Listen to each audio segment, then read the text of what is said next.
At the end of last year, I sat down and added up every single dollar that I spent on racing. $26,000, with YouTube contributing about $300 a month. I'd basically blown my entire life savings. And this year, with the 2026 8A season coming up, I've now got a fully prepped race car ready to go and absolutely no money to put it on the grid. So yeah, that was kind of a problem. Now for those who are new here, let me get you up to speed. After watching the first season of Drive to Survive, I decided to go all in on my motorsport dream. I bought a second-hand go-kart from Facebook Marketplace and started racing it straight away. Then it spiraled so far out of control that I ended up quitting my job to work for HyperRacer, the manufacturer of the X1, a car that races in the Australian Drivers' Championship, the biggest open-wheeler category in the country. And I'm just a bloke who's trying to prove to the world that you don't need a big financial backing to go all in on your motorsport dream.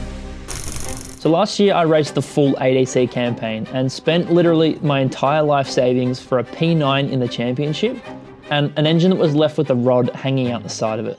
But after rebuilding the car in the last few videos, we can now tackle the small problem of working out how I'm going to fund next season with approximately $4,000 sitting in my bank account. I'm not even kidding. Given that last year cost me $26,000 without an engine failure, $4,000 will probably go as far as maybe round one, which would be a great start if $4,000 didn't also need to cover my living expenses. So as it currently stands, we're not racing next year at all. So it was clear to me that the only way onto the grid for next year was to convince someone to fund it. Now this is the reality of being a racing car driver. While there's certainly a lot of people out there whose mums and dads own some sort of a company who can fund the entire thing, there's a bunch of us drivers who actually do what I do every single year and convince someone to pay for it. So I knew that it was entirely possible. Now the biggest thing that I've got behind me is the fact that I've documented my entire journey in motorsports so far. From building my very own HyperRacer X1 after work, to documenting my first race weekend, every high, every low, and built a community of 13,000 people on this channel that all help to make this dream a reality. So all we've got to do is pitch that to a couple of companies, cold call some people, and Bob's your uncle. We're going racing. All right? Is that how it works? So here's what a typical day looked like while I was trying to make this all happen. 8 until 4:30, work. Building race cars for other people, which is genuinely one of the best jobs in the world. But if you thought that would leave me rolling in cash, I'll tell you right now, I'm not in it for the money.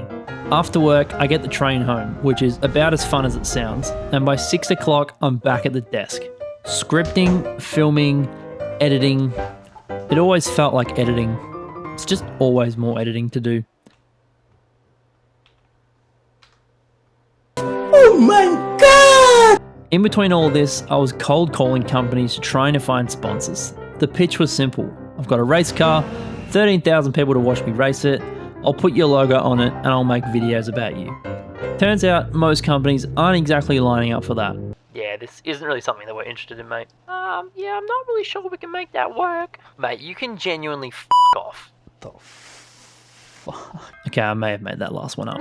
But if the content was in a good place, then we'd be sim racing, late at night, which goes about as well as you'd expect.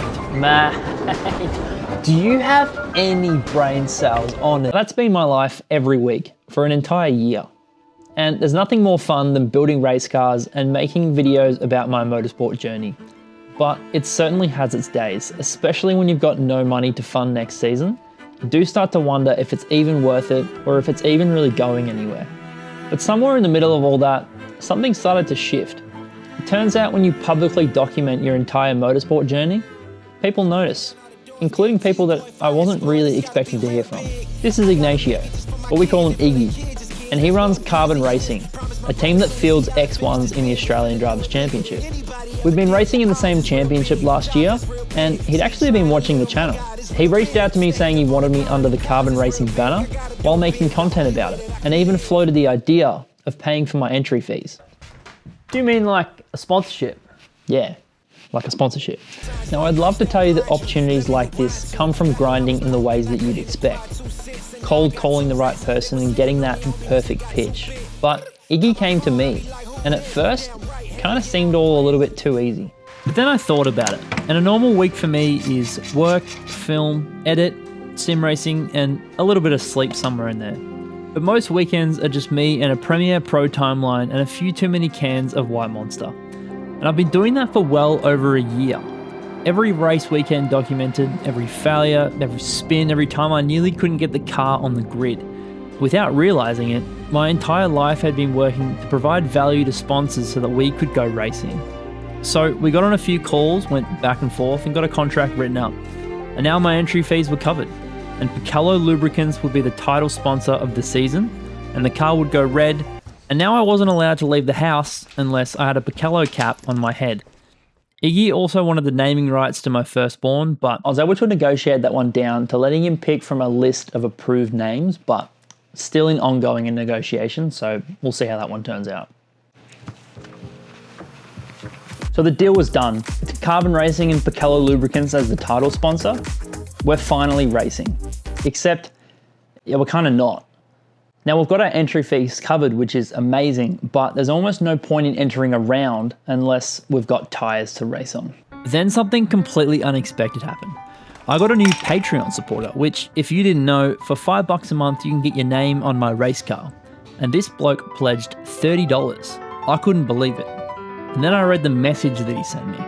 He didn't just want to support the channel, he wanted to buy ad space on my videos to promote his app. In the space of a few weeks, I'd gone from staring at $4,000 sitting in my bank account, wondering if the season was even going to happen, to signing with Carbon Racing and Pakelo Lubricants as the title sponsor, to now sitting on a video call with the founder of a crypto app called Sequential. So we got on a call and worked out what we both needed. I needed my tyre budget covered, and they wanted content of me using the app, which lets you send crypto like normal money, which is genuinely pretty cool, so we shook hands on it. Now with the Sequential deal done, we've got 2 sponsors on board which are covering the 2 biggest expenses that I needed to cover: the entry fees and the tyre budget. I genuinely can't thank Iggy and Adam enough for their support going forward this season, and I think it's going to be an incredible year. Now that we've got somewhat of a budget sorted for the year and 2 incredible sponsors on board, it was time to put those logos on the car. Now, unfortunately, I didn't really get to film too much of this as it was the night before Adelaide Motorsport Festival, but I do have these 2 photos of Starzy who helped me do it, and I don't really have much of an explanation for you. But now that the sponsors were on the car, they also needed to be on me as well. What did he say? Now, the numbers I heard thrown around were about the same cost as buying a set of tyres, so there's absolutely no way we were going to get that done professionally. So what I opted to do was get some direct heat transfers, which are essentially transfers that you can put on a t-shirt, and I just put them on my suit. Now, given that I'm valuing everything here in how many sets of tyres it's worth, to get a proper painted helmet is worth about 2 sets of tyres, which is absolutely not happening. So my mate Starzy, who you just saw in those previous photos, who helped me with the wrap, is actually pretty handy with a paint pen. So he took it off my hands and went to town.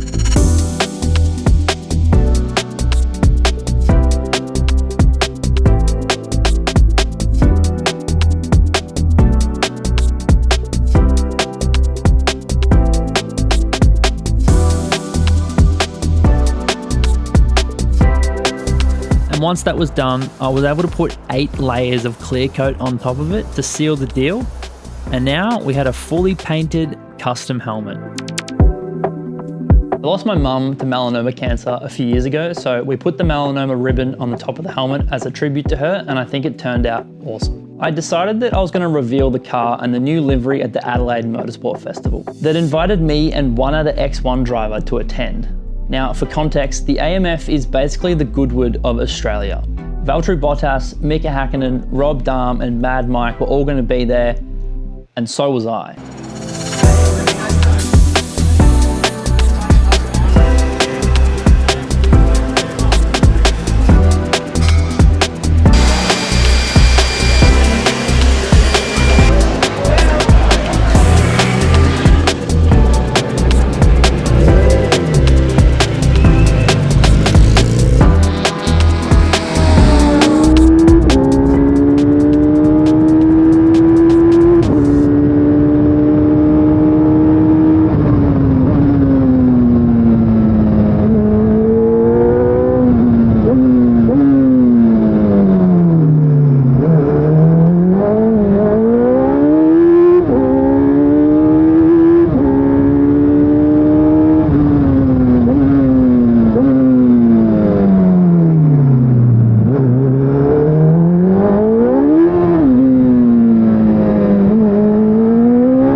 So we're now ready for round one, and I just wanted to take this time to thank all of you for watching these videos, as without you, none of this would be possible. I'm pretty much working a second full-time job, as you can now see from this video, and as difficult as that is, knowing that we're going racing next year makes it all worthwhile. Now, the point of this video obviously isn't for me to brag about sponsorship money. I think this is the most transparent that anyone has ever been about putting together an actual racing season. I want to show you all the different ways that you can go racing without a massive financial backing. And if there's one thing to take away from this video, it's to document your motorsport journey, whether you're rental go-karting, owner karting, or racing in any kind of championship in real life. Document it.